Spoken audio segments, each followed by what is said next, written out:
आप सबका यहां बहुत बहुत स्वागत, नमस्कार।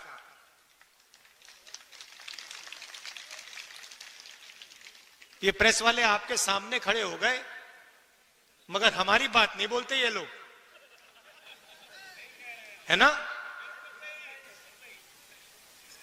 कहना पड़ता है कि हमारे मित्र हैं, मगर सचमुच में हमारे नहीं है, मोदी जी के मित्र हैं, अदानी अंबानी के मित्र हैं। क्योंकि जो जनता की बातें होती हैं तो लिखते नहीं है, दिखाते नहीं है। आपने कभी देखा है टीवी पे किसान की बात होए, मजदूर की बात होते हुए टीवी पे देखा आपने कभी? महंगाई के बारे में सुना? कभी नहीं। मगर अदानी अंबानी जी की शादी दिखाएंगे, डांस गाना होगा वहां पे, 10-15 करोड़ की घड़ी होगी, वो सब दिखाएंगे। मगर इनका काम सरकार पर दबाव डालने का होता है।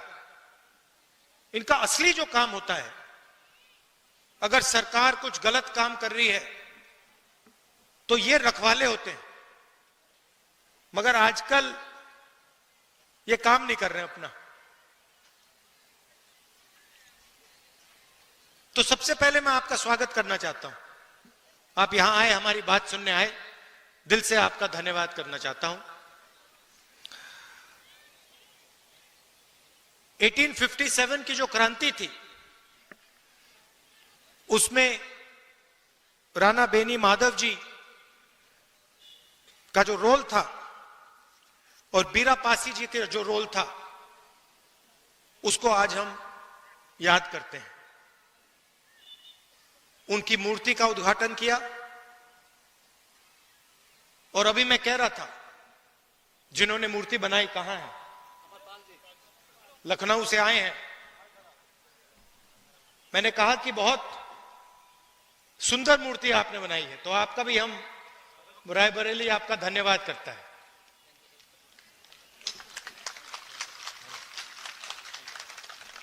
बैठिए।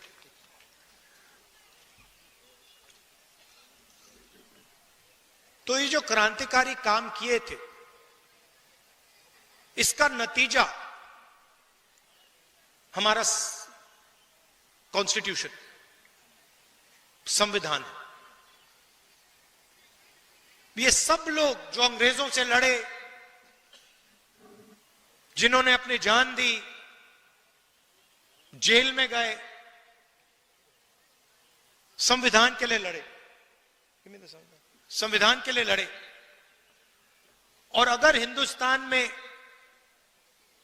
गरीबों की आवाज है, मजदूरों की, किसानों की आवाज है, छोटे व्यापारियों की आवाज है, तो संविधान के कारण वो आवाज है।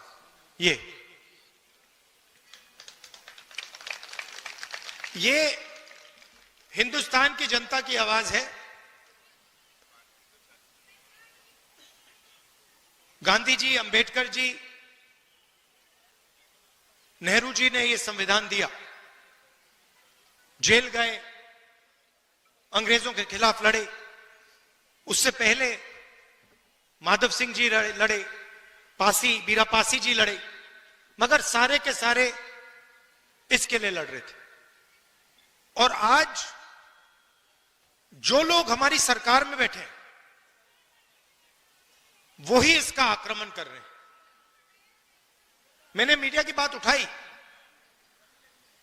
राजनीतिक पार्टियों की जिम्मेदारी संविधान को बचाने की होती है, मगर मीडिया की भी जिम्मेदारी संविधान को बचाने की है, संविधान की रक्षा करने की है। मगर ये जो है, ये आजकल संविधान की रक्षा नहीं कर रहे हैं, ये हमारी मदद नहीं कर रहे हैं। इसलिए मैंने शुरुआत में इनके बारे में बोला। आपको ये बातें मालूम होनी चाहिए, आप तो जानते हो, जानते हो ना ये बात, कि मीडिया आजकल हिंदुस्तान में क्या कर रहा है? किसका? अदानी का काम। देश बिक रहा है, एयरपोर्ट्स, पोर्ट्स, इंफ्रास्ट्रक्चर, कोल, रेलवे सारा का सारा बिक रहा है। कांग्रेस पार्टी लड़ रही है, मैं लोकसभा में लड़ रहा हूं, सड़कों पे लड़ रहा हूं, कांग्रेस पार्टी लड़ रही है, मगर मीडिया वाले हमारी मदद नहीं कर रहे हैं। कोई प्रॉब्लम नहीं है, हम लड़के जीत के दिखाएंगे आपको। देखिए, दो तीन चीजें आपसे मैं कहना चाहता हूं, दो तीन चीजें मैं आपसे कहना चाहता हूं। कन्याकुमारी से कश्मीर तक कांग्रेस का पार्टी के लाखों लोग चले। यात्रा में हमने एक नारा दिया, नफरत के बाजार में मोहब्बत की दुकान खोलनी है। बटा हुआ देश, हिंसा में, नफरत में डूबा हुआ देश कभी प्रगति नहीं कर सकता है। किसी परिवार में लड़ाई हो जाती है, दो भाइयों के बीच में लड़ाई हो जाती है, परिवार नष्ट हो जाता है। आप सोचिए, अगर देश के बीच में लड़ाई हो जाए तो कैसे प्रगति हो सकती है। इसीलिए हमने भारत छोड़ो यात्रा की, कन्याकुमारी से कश्मीर, समुद्र से लेकर पहाड़ों तक 4000 किलोमीटर हम चले। और देश में हमने, कांग्रेस पार्टी ने, हम सब ने मिलकर मैसेज दिया कि यह देश भाईचारे का देश है, मोहब्बत का देश है, नफरत का देश कभी नहीं हो सकता। तो पहली बात आपको मैं ये कहना चाहता हूं, ये बीजेपी के लोग और खास तौर से जो हमारे यहां युवा हैं, मैंने देखा एनसीसी के यहां लड़के और लड़कियां हैं,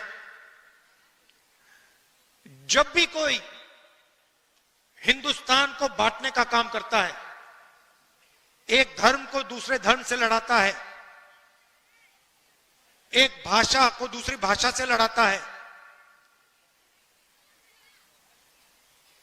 एक जात को दूसरी जात से लड़ाता है, आपको रोकना पड़ेगा।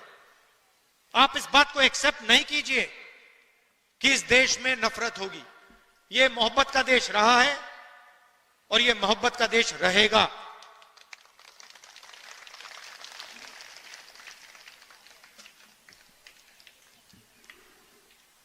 दूसरी बात, देश के सामने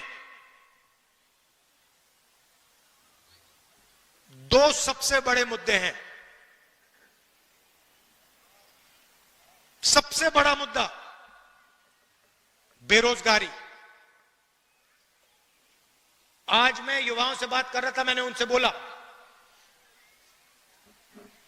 ऐसे टेंट में बात हो रही थी, मैंने उनसे पूछा, देखो,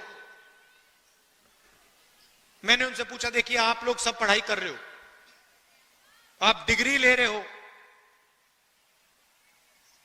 ठीक है, आपको डिग्री मिल गई,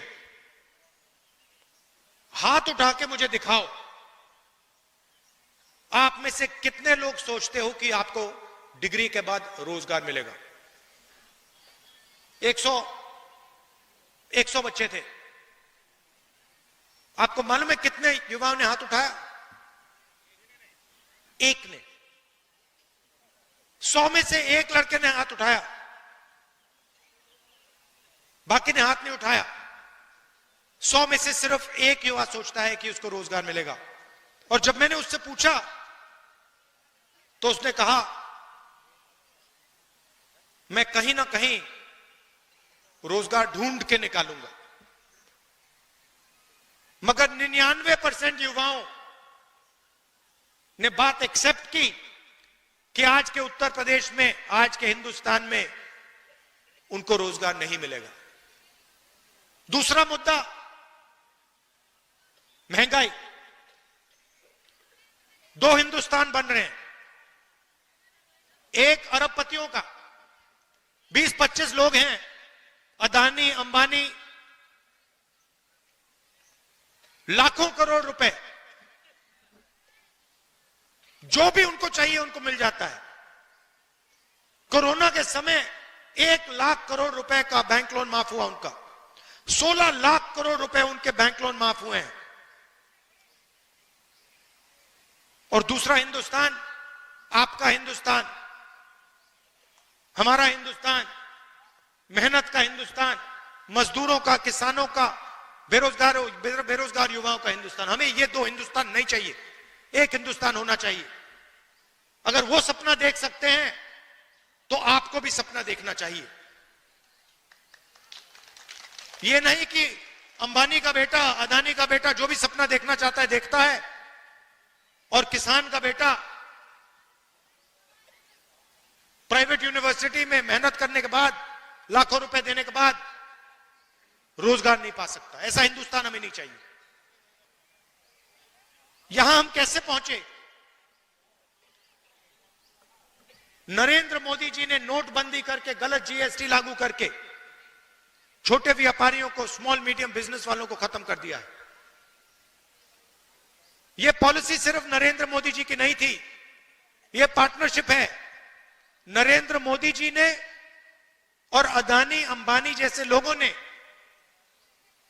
ये पॉलिसियां छोटे व्यापारियों को, किसानों को, मजदूरों को खत्म करने के लिए बनाई हैं। और नतीजा आपको दिख रहा है। उत्तर प्रदेश के युवाओं को रोजगार नहीं मिल सकता। अगर आपको रोजगार चाहिए, उत्तर प्रदेश में छोड़ दीजिए। हां, तेलंगाना में, कर्नाटक में मिल सकता है, वहां जाके आप मजदूरी कर सकते हैं, मगर उत्तर प्रदेश में आपकी सरकार आपको रोजगार नहीं दे सकती है। और यह सच्चाई है, इस बात को एक्सेप्ट करना ही पड़ेगा। तो यह लड़ाई है। एक तरफ कहते हैं 400 पार, 400 पार के बाद हम संविधान बदल देंगे। हमने कहा हम देखेंगे कैसे संविधान बदलोगे तुम लोग। चुनाव के बाद मोदी जी ने संविधान यहां लगा दिया था।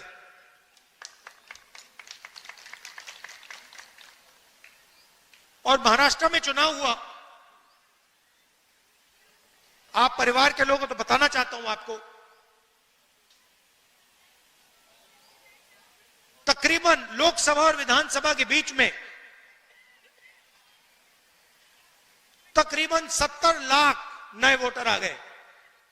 70 लाख नए वोटर जिन्होंने लोकसभा में वोट नहीं दिया। हिमाचल प्रदेश की आबादी,